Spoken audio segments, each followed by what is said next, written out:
Healthy টকে আপনাদের প্রত্যেককে স্বাগত। রিমা রয়েছে আপনাদের সঙ্গে। আজকের এপিসোডে আবারও প্রত্যেককে স্বাগত জানাচ্ছি। আজকে একটা নতুন টপিক নিয়ে আবারও আলোচনা করব। আজকের টপিক আমাদের হাই প্রেশার, এবং আজকের এই আলোচনায় আমাদের সঙ্গে উপস্থিত রয়েছেন homeopathy physician doctor Anindita Mukherjee. নমস্কার, স্বাগত আপনাকে দ্য হেলদি টকে। নমস্কার।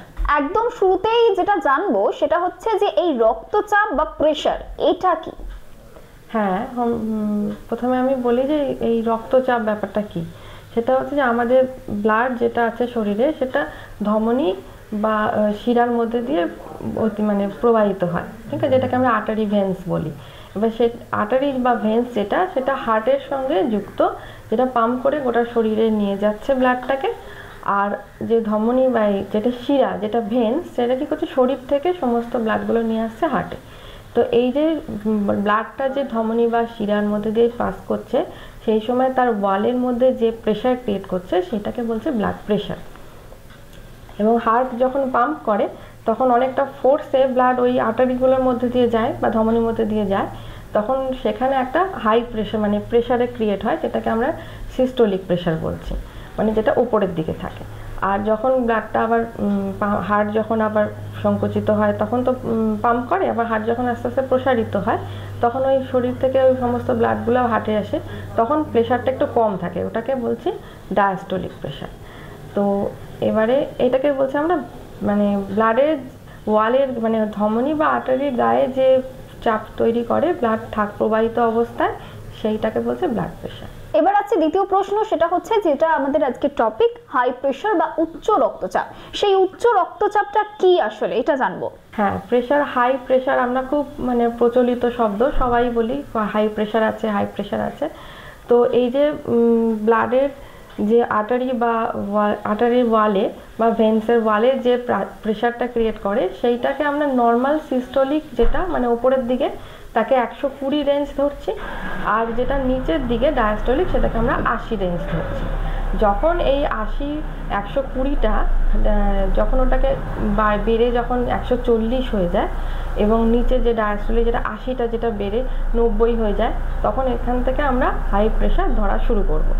আর এই প্রেশারটা যখন আরও বেড়ে যাবে, মানে এই সিস্টোলিকটা 120 জায়গায় 80 ক্রস করে 160 হয়ে যাচ্ছে, তখন ওটা হয়ে যাচ্ছে তোমার হাই ব্লাড প্রেশার, এবং ওখানে আমাদের মেডিসিন দরকার। এবং নিচে যেটা 100 আছে, এই 80 আছে, সেটাকে আমরা যখন বেড়ে 90 এবং 100 হয়ে যায় তখন সেটা হয়ে যাচ্ছে হাই ব্লাড প্রেশার, এবং সেটা আমাদের অবশ্যই মেডিসিন দরকার। আচ্ছা, এই উচ্চ রক্তচাপ এটার আলাদা আর কোনো সিমটমস রয়েছে? মানে কিভাবে বুঝবো যে উচ্চ রক্তচাপ রয়েছে? উচ্চ রক্তচাপে অনেকগুলো সিমটমস থাকে, অনেকে বুঝতে পারে না অবশ্য, আবার অনেকের ক্ষেত্রে খুব বোঝা যায়। তো যেগুলো সাধারণ সিমটমস হয় সেগুলো হচ্ছে সবসময় মাথার মধ্যে একটা ব্যথা, একটা ভাব হয়, বা একটা ঝিনঝিন ঝিনঝিন মতো একটা ব্যাপার থাকে, বা ঘাড়ের কাছে একটা চাপ বোধ, ব্যথা ব্যথা থাকে, এবং একটা সবসময় ইরিটেশন, মানে সবসময় মনের মধ্যে একটা রাগ, অল্প একটু সামান্য কথাতেই খুব বেশি রেগে যায় মানুষ, রিয়াক্ট করে। আর এছাড়া অনেক সময় অনেক বেশি ব্লাড প্রেশার বেশি হয়ে গেলে নাক দিয়েও রক্ত পড়তে পারে, বা অনেক সময় অনেক হাই প্রেশার থাকলে পরে আমাদের যেগুলো ব্রেনে হয়তো কোনো কারণে হয়তো ছোট ছোট শিরা থাকে, সেগুলোতে রাপচার করে গিয়ে সেখানে ক্লট হয়, বা চোখেও অনেক সময় রাপচার করে গিয়ে ক্লট হয়। এগুলো হচ্ছে অনেক হাই ব্লাড প্রেশারের সিমটম। হঠাৎ করে যদি প্রেশারটা বেড়ে যায় তৎক্ষণাৎ কি করা উচিত? খুব বেশি প্রেশার যখন হঠাৎ করে বেড়ে যায় তখন আগে পেশেন্টকে কাম ডাউন করতে হবে, হ্যাঁ, যেমন, এবং তার ঘাড়ে মুখে জল দেওয়া, এবং তার সাথে সাথে অবশ্যই সে সময় মেডিকেশন দরকার। হাই প্রেশারের হোমিওপ্যাথি চিকিৎসা পদ্ধতিটা কি, এটা একটু জানবো। প্রথম যে ওষুধের নামটা মাথায় আসে সেটা হচ্ছে রাউলফিয়া সারপেন্টিনা। তো এই ওষুধটা দিনে 2 বার করে 10 ফোঁটা করে যদি অল্প হাফ কাপ জলে খাওয়া যায়, তাহলে পরে মোটামুটি যাদের প্রথম ফার্স্ট রেঞ্জে যাদের প্রেশার ধরা পড়ছে সেগুলো কিন্তু খুব সহজেই আমরা ট্রিট করতে পারি। যেখানে অ্যালোপ্যাথি ওষুধ একবার ধরলে সেটা আমরা ছাড়তে পারি না, দিনের পর দিন আস্তে আস্তে ডোজগুলো বাড়তে শুরু করে, কিন্তু হোমিওপ্যাথিতে ট্রিটমেন্ট করলে এটা কিন্তু বছর খানেকের মধ্যেই আর আমাদের এই ডোজটা আমরা কমিয়ে কমিয়ে ঠিক করতে পারি। সেটা অবশ্য ম্যান টু ম্যান ভ্যারি করে। তো রাউলফিয়া তো ফার্স্ট লাইন অফ মেডিকেশন, এছাড়াও আরও অনেক অনেক ভালো ভালো হোমিওপ্যাথি মেডিসিন আছে, সেটা সিমটমস অনুযায়ী। কারো কারো ক্ষেত্রে দেখা যাচ্ছে মাথা ব্যথা করে বা ঝিনঝিন করে, তখন সেক্ষেত্রে আমরা বেলেডোনার কথা ভাববো বা গ্লোনুইনের কথা ভাববো, যেগুলো আমাদের হাই ব্লাড প্রেশারকে কন্ট্রোল করতে সাহায্য করে। হাই ব্লাড প্রেশারের যে সমস্ত কজেশনগুলো থাকে সেগুলোর উপরে আমরা মেডিকেশন আলাদা আলাদা করে চিন্তা করি। কারো কারো ক্ষেত্রে ক্যাটেগাস, কারো কারো ক্ষেত্রে রাক্সটক্স, আর্নিকা, তো সেগুলো আমরা পেশেন্ট টু পেশেন্ট ভ্যারি করে তাদের উপরে মেডিকেশন ঠিক সাজেস্ট করি। উচ্চ রক্তচাপে কোন পর্যায়ে গেলে মৃত্যু ভয় থাকে? হ্যাঁ, উচ্চ রক্তচাপ কিন্তু খুব সাংঘাতিক একটা ব্যাপার, যেখানে মৃত্যু ভয় সত্যিই থাকে।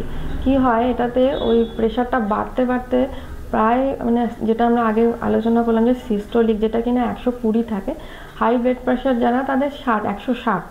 এবার সেটা বেড়ে বেড়ে যখন আমরা খুব বেশি অ্যাংজাইটি, ওভার স্ট্রেস এবং খুব বেশি উত্তেজিত হয়ে গেছে পেশেন্ট, তখন সেটা বাড়তে বাড়তে 200, এমনকি 210 এরকমও উঠে যায়। আর নিচেটাও এরকম অ্যাজ ওয়েল অ্যাজ দেখা যাচ্ছে, নিচেটা তো জানে যেটা ডায়াস্টোলিক 80 থাকার কথা, সেটা ওরকম বেড়ে বেড়ে 100, 110 উঠে যায়। তখন এই হাই প্রেশার যখন রেঞ্জ উঠে যায়, তখন কি হয়, ছোট ছোট সূক্ষ্ম সূক্ষ্ম যে শিরাগুলো আছে মাথার ভিতরে বা চোখে বা নাকে, তো সেগুলো কি হয়, রাপচার করে যায়, ওই প্রেশারে নিতে পারে না, তখন ওখানে ব্লিড করতে শুরু করে। মাথায় যদি ব্লিড করে তখন ব্রেন স্ট্রোক বলবো, তখন সেটা তো অবশ্যই খারাপ জিনিস এবং খুব সিভিয়ার একটা ব্যাপার, ইমিডিয়েট হসপিটালাইজেশন করতে হবে। এবং তার সাথে সাথে দেখা যাচ্ছে যে নাক দিয়েও ব্লিড করছে, চোখে অনেক সময় এরকমভাবে ব্লিড করে, তখন মানুষ সময়ের জন্য ব্লাইন্ড হয়ে যায় এবং একটা সিভিয়ার পেন হয় মাথার ভিতরে বা চোখে, তো ওগুলো কিন্তু লাইফ থ্রেটানিং অবস্থা। প্রেশারকে নর্মালে রাখতে বা এই ধরনের সমস্যাকে এড়াতে কি কি নিয়ম আমাদের মাথায় রাখা উচিত? প্রেশারটা এই যে বেশি হয়, তার তো একটা হচ্ছে লাইফস্টাইলের সমস্যা, যেক্ষেত্রে পেশেন্ট বা খুব বেশি স্ট্রেস, কাজের চাপ এবং বা সংসারের চাপ বা যে জায়গায় সে রয়েছে সেখানকার পরিস্থিতির চাপ, এই খুব বেশি স্ট্রেস ফুল লাইফ এবং তার সাথে সাথে একটা ওভার অ্যাংজাইটি, আর অবশ্যই তার আগে ফ্যামিলি হিস্ট্রি, তার হয়তো বাবা মারও আছে।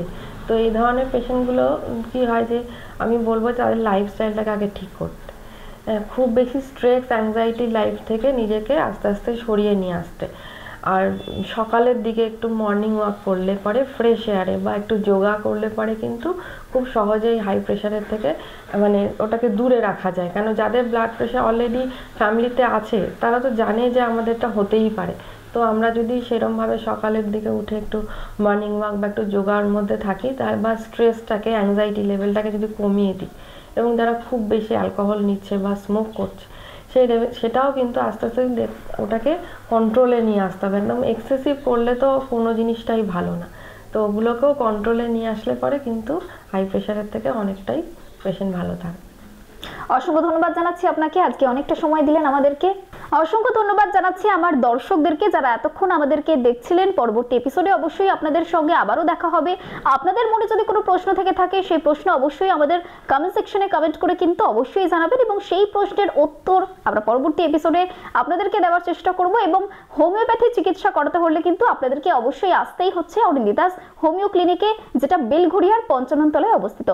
আজকের মতো এখানে শেষ করছি। প্রত্যেকে ভালো থাকবেন। নমস্কার।